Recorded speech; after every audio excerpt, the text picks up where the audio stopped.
Welcome back to Brad's Outdoor Bucket Channel. Today, we're opening up the mailbag. Stay tuned.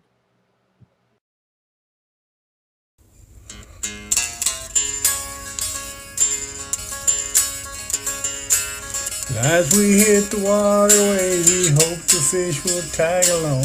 If they don't cooperate, we don't care if we stay too long. Find a spot that catches your eye, we make the perfect cast. As we get nibble on, we yell, get the net.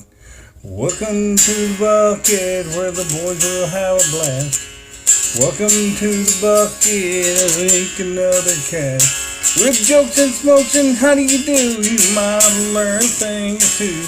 Welcome to the Brad's Bucket Show. Okay, in today's mailbag is a question from Cooter Johnson.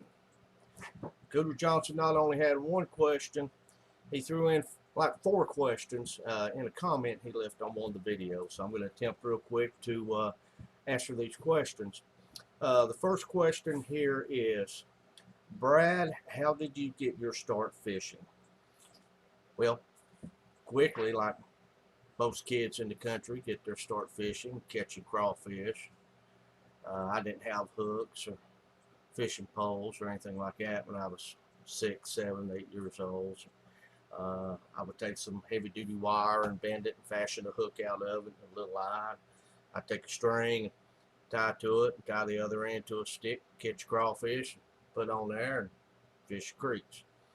Um, that progressed into being a teenager, bass fishing, and pretty much bass fished up till after the Gulf War, around 1992, going into 93. Bass fishing didn't hold its appeal like it did at one time. Uh, I'm not tooting a horn, not saying I was, a professional fisherman, but I was pretty darn good at catching them wherever I went. Uh, you know, done a FLW tour with a friend, uh, and after that day, I just from the whole day of stress and just fishing nonstop all day, I was just so drained. Uh, I probably went a few months, didn't even pick up a fishing rod. And then one day I'm watching the Outdoor Channel, and I saw a guy fly fishing and thought, that looks interesting. That's definitely different. I should try that. I did. I was hooked. I loved it. And here we are, 20 plus years later, still fly fishing, still tying my own flies, which leads into your next question. Do I tie my own flies? Yes, I do. Tie my own flies for about 28 years now. And I will be posting some videos of different flies I tie and how to tie them. They're going to be great instructional videos, so definitely stay tuned. Look out for those. Winter's a great time to tie, stock up for the summer, so going to be seeing quite a few of those. His other question is, who is Chris? Chris is my brother from another mother. Um, Chris, he's also a prior Marine. We both done our time in the Suck in Panama, and we also work together at Allied Dispatch Solutions, where he's a senior director and I'm a director. Couldn't ask for a better friend. I wish I'd have known him as a friend way, way sooner than what we got together. We could have had even more memories than what we've already been able to build. But we're going to be probably, if anybody's ever seen that movie, Grumpy Old Men, we're going to be those two grumpy old men. So, yeah, Chris, great guy. And what gear do I use? Well, it depends on what gear I can afford at the time.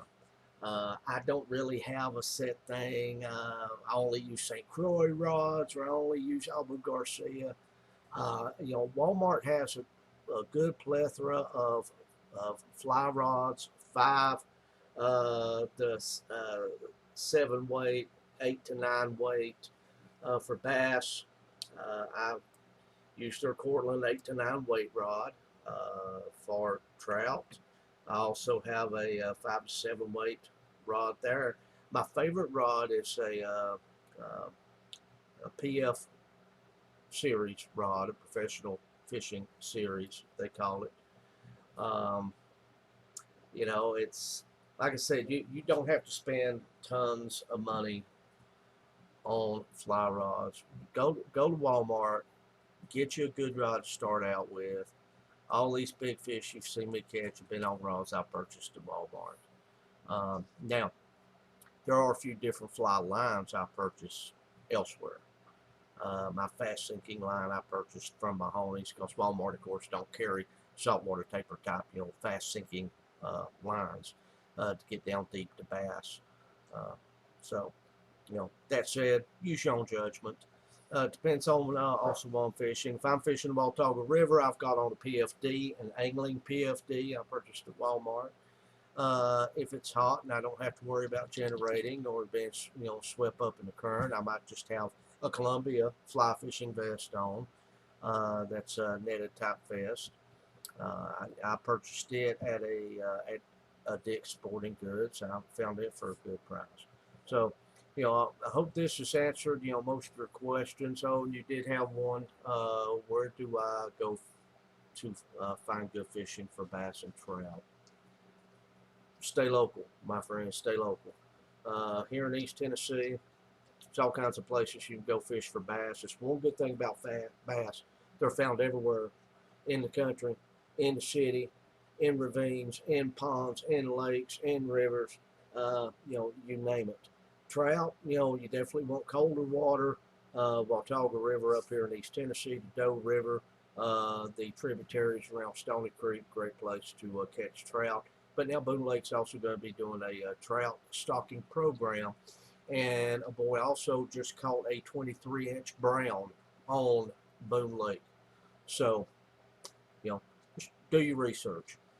You know, I hope that's answered most of your questions. You know, I could go into deeper explanations, but of course we are limited on time. So, you know, I hope that pacifies you.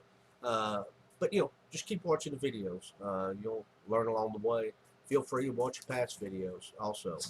Thanks to all the subscribers. I hope you enjoyed this mailbag, and look forward to talking to you again next week when we open up the mailbag and see what comes out. Till then, tight lines.